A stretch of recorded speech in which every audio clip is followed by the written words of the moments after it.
Hey guys, let's get more news about Steelers, but first, don't forget to subscribe to the channel and leave a like. Palazzolo explains why Will Howard fell to 6th round. If you were to draw up the perfect quarterback prospect, some of the boxes to check would be height, weight, athleticism and pedigree coming out of college. Ohio State's Will Howard is 6,042 and 236 pounds with slightly above average athleticism and a national championship title to his name. Perhaps a decade ago he would have been drafted over the first 2 days of the event. So what led him to fall all the way to number 185 overall in the 6th round? I don't know if there's anything specific fatally as far as the flaw, it's just inconsistency. The same description can be used on Jalen Milroe, the 33rd team. Steve Palazzolo said via 93.7 The Fans PM team on Thursday. There were some games where his accuracy is all over the place, he will overthrow receivers over the middle of the field a couple times a game it seems. And his arm is not great. It's good. I think he's been touted as having a big arm, but it's not great. It's fine. And the athleticism is kind of like a lower-end Daniel Jones. Athleticism continues to be a more and more important part of quarterbacking in today's NFL. Almost all of the best quarterbacks right now can create plays with their legs.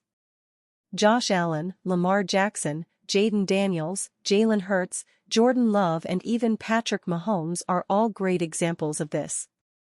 Jared Goff, Matthew Stafford, and Joe Burrow are more of your traditional pocket passers, but Burrow is an elite navigator of the pocket to extend plays with his legs and he can run for yards when needed. Howard didn't run as much at Ohio State because it wasn't asked of him until certain points in the college football playoffs. But he did a fair amount of it at Kansas State. In 27 starts at K-State he rushed for 921 yards and 19 TDs. More importantly, he has shown the ability to manage a pocket effectively. He was only sacked 47 times in 43 starts. That is just 3.9% of his dropbacks compared to 10.8% of Shedeur Sanders' dropbacks at Colorado, for comparison. As for the deep accuracy and arm strength, it is by no means elite, but it was plenty good in college. At times it even looked great. Our Dave Bryan did a full contextualization of his 2024 deep passing attempts where he broke down every play in detail with video clips attached. Check that out and draw your own conclusions, but it didn't seem to be as inconsistent as Palazzolo made it out to be. I think his velocity, I think his arm strength is okay, and I think that's a big part of it as well as the inconsistency, Palazzolo said. If you want to dock him, his accuracy was all over the place at Kansas State and maybe it got better this year, but that's throwing to Jeremiah Smith and Emeka Egbuka, with Chip Kelly calling the plays. If you wanted to dock him, you would say he was more of a passenger than the driver for that Ohio State offense. It's fair to point out that he was surrounded by elite talent on both sides of the Ohio State roster. But I would also point out that the same is true for Ole Miss QB Jackson Dart. They had several players drafted over the first 2 days at Ole Miss and Dart still went in the first round despite not even making the playoffs. And it can't be ignored that Howard was playing his best football in the most important moments. I don't think anybody would argue he was a passenger in the playoffs, especially when he completed 13 straight passes to begin the national championship game against Notre Dame. John Gruden was very complimentary of Howard in his episode of Gruden's QB class prior to the draft, saying multiple times that he has the makings of a first-round talent. All 32 teams, including the Steelers, passed on Howard multiple times until the 6th round. They obviously all saw some flaws in his game. But there are certainly a lot of reasons to love the value where they got him. Hopefully he can be the latest day 3 quarterback to make everybody wonder how he ever fell that far. Steelers QB Mason Rudolph already giving back to Pittsburgh. It's incredible to see the complete 180 that a large majority of Pittsburgh Steelers fans have taken with quarterback Mason Rudolph. For the longest time, Rudolph was the ugly stepchild of the Steelers' quarterback room in the eyes of many fans. In 2022 to kick off the preseason, he was the second signal caller to enter the game, which came with a chorus of boos because he wasn't Kenny Pickett. Fast forward to the end of 2023, those same fans couldn't wait to see Rudolph start in a game against the Cincinnati Bengals during Christmas weekend due to the struggles of Pickett and Mitch Trubisky. Rudolph then put on 3 terrific performances in a row that helped the Steelers get into the playoffs and became a forever cult hero in Pittsburgh. After a year hiatus in Tennessee with the Titans, Rudolph re-signed with the Steelers this offseason and is already doing all he can to give back. On Sunday, he was in attendance for the Pittsburgh Kids Marathon to support the participants. Being back in the city of Pittsburgh, it's a sports town like no other, Rudolph told WTAE.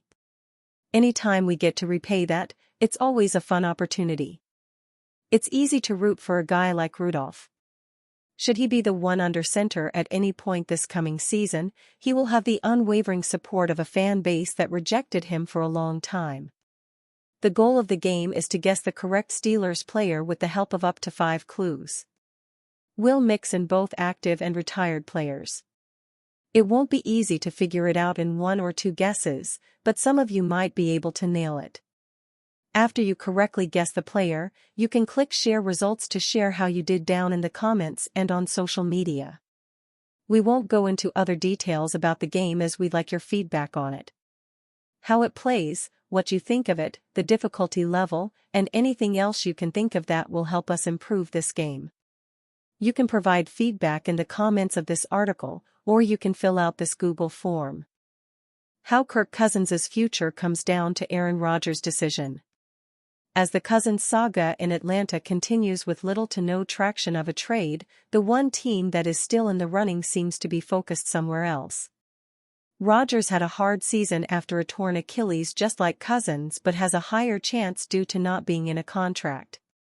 Cousins has been linked to the Steelers for months, but the rumors keep dying down the more that Rodgers gets brought up and the more that the rumor keeps swirling. Cousins is still sitting on his massive contract that the Falcons are trying desperately hard to trade away but have yet to find a true suitor as most teams have built up impressive quarterback rooms. The Browns and Titans recently drafted quarterbacks in high rounds and seem to be out of the race for Cousins. On the other hand, the Steelers' quarterback room still needs some focus, and if the Rodgers deal ends up falling through, then we could see Cousins in Pittsburgh real soon. All of this depends on the decision that Rodgers makes and how much money they will pay him. NFL insider Albert Breer came out and talked about how not only Cousins is affected by this decision but so can a quarterback like Derek Carr who's facing uncertainty in New Orleans and with his injury. Art Rooney has also stated that he is confident that Rodgers will sign with the Steelers, and if he does, the Falcons will need to move fast on what to do with Cousins. And you, fan? What do you think about Kirk Cousins' situation? Write to us in the comments.